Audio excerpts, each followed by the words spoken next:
Minerva അക്കാദമിയിൽ 3-ഇയർ degree കോഴ്സുകൾ ആരംഭിച്ചിരിക്കുന്നു.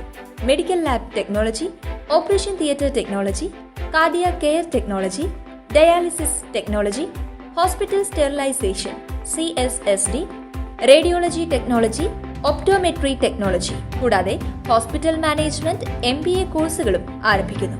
Minerva academy.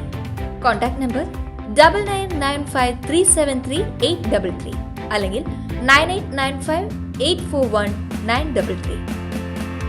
Minerva academy, skill and professional studies. Chengannur കാർണവർ കൊലക്കേസ് പ്രതി ഷെറിനെ ജയിലിൽ നിന്ന് മോചിപ്പിക്കുന്നതിനെതിരെ ഗവർണറെ സമീപിക്കുമെന്ന മുൻ പ്രതിപക്ഷ നേതാവ് രമേശ് ചെന്നിത്തല. മന്ത്രിസഭാ തീരുമാനത്തിന് പിന്നിൽ ഒരു മന്ത്രിയാണെന്നും ഇക്കാര്യം പുറത്തു കൊണ്ടുവരണമെന്നും ആവശ്യപ്പെട്ട അദ്ദേഹം മുഖ്യമന്ത്രി ഇക്കാര്യത്തിൽ വ്യക്തമായ മറുപടി പറയണമെന്നും ആവശ്യപ്പെട്ടു. നെന്മാറയിൽ ഇരട്ട കൊലപാതകം നടന്ന സംഭവത്തിൽ അനാഥരായ പെൺകുട്ടികളെ സന്ദർശിച്ച ശേഷം പ്രതികരിക്കുകയായിരുന്നു അദ്ദേഹം. കൊല്ലപ്പെട്ട സുധാകരന്റെ മകൾ അതുല്യയ്ക്ക് താലൂക്ക് ആശുപത്രിയിൽ നേഴ്സായി ജോലി നൽകണമെന്നാവശ്യപ്പെട്ട് അദ്ദേഹം ആരോഗ്യമന്ത്രിയെ ഫോണിൽ വിളിച്ചു. രണ്ടാമത്തെ കുട്ടിക്ക് പഠന സഹായവും മന്ത്രിയോട് ആവശ്യപ്പെട്ടു. സംഭവത്തിൽ പോലീസിന്റെ ഭാഗത്തുണ്ടായത് വലിയ വീഴ്ചയാണെന്നും ജാമ്യത്തിലിറങ്ങുന്ന പ്രതി വ്യവസ്ഥ ലംഘിച്ചാൽ അപ്പോൾ അറസ്റ്റ് ചെയ്ത് നടപടി സ്വീകരിക്കണമായിരുന്നുവെന്നും അദ്ദേഹം പറഞ്ഞു.